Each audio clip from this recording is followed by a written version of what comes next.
മാർച്ചിൽ public exam എഴുതി ഏപ്രിലിൽ വെക്കേഷൻ ആഘോഷിച്ചുകൊണ്ടിരിക്കുന്ന എൻ്റെ കുട്ടികളെ നിങ്ങളുടെ റിസൾട്ട് മെയ്യിൽ വരാൻ പോവുകയാണ്.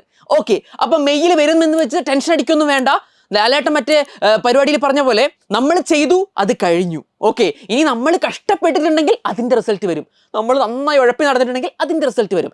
രണ്ട് റിസൾട്ട് ആയാലും അതിലെ തെറ്റുകളും ശരികളും മനസ്സിലാക്കി അടുത്ത ക്ലാസ്സുകളിലേക്ക് നമ്മൾ എന്ത് ചെയ്യണം? ഇംപ്രൂവ് ചെയ്തുകൊണ്ടിരിക്കണം. അങ്ങനെയാണെങ്കിൽ SSLC റിസൾട്ട് എന്ന് വരും നോക്കടാ. മെയ് 15 വരുമെന്നാണ് അപ്ഡേറ്റ് കിട്ടിയിരിക്കുന്നത്. മെയ് 15, 2 ആഴ്ച കൂടി കാത്തിരുന്നാൽ മതി. ഓക്കെ, ഇനി +2 റിസൾട്ട് ആണെങ്കിലോ, +2കാർക്ക് 2 റിസൾട്ട് ഉണ്ട്. അതേതൊക്കെയാ? +1 ഇംപ്രൂവ്മെന്റും +2 പബ്ലിക് എക്സാം റിസൾട്ടും.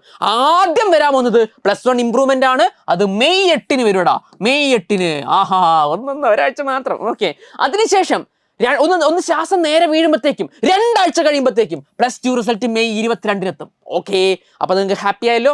ഓക്കെ, നെക്സ്റ്റ് +1കാർക്കോ? എടാ +1കാർക്ക് ഇനി ടെൻഷൻ, റിസൾട്ട് കാത്ത് ടെൻഷൻ അടിക്കുന്നുണ്ടെങ്കിൽ ആ ടെൻഷൻ 1 മാസം കൂടി എക്സ്ട്രാ അടിക്കണം. ജൂണിലാണ് റിസൾട്ട് വരിക ഗൈസ്, ജൂണിലാണ്. ടെൻഷൻ ഒന്നും അടിക്കണ്ട കേട്ടാ, ഞാൻ ചുമ്മാ പറഞ്ഞതാ. ടെൻഷൻ ഒന്നും അടിക്കാതെ അടുത്ത +2 പഠിച്ചു തുടങ്ങിക്കോളാം. നൈസായിട്ട് കുറച്ച് പഠിച്ചു തുടങ്ങിക്കോളാം. ഞങ്ങളുടെ ബാച്ചൊക്കെ ഉണ്ട്, നിങ്ങൾക്ക് ഇൻട്രസ്റ്റ് ഉണ്ടെങ്കിൽ നമ്മുടെ കമന്റ് ബോക്സിൽ പിൻ ചെയ്തിട്ടുണ്ടാകും. സോ നിങ്ങൾ എന്ത് ചെയ്യണ്ട, ബേജാറ് വേണ്ട. ഓക്കെ, നിങ്ങൾ കഷ്ടപ്പെട്ടതിനുള്ള റിസൾട്ടാണ് വരാൻ പോകുന്നത്. നിങ്ങളെ തിരുത്താൻ, നിങ്ങൾ എന്തൊക്കെ തെറ്റുണ്ടോ അതൊക്കെ തിരുത്താൻ പോകുന്ന റിസൾട്ട്.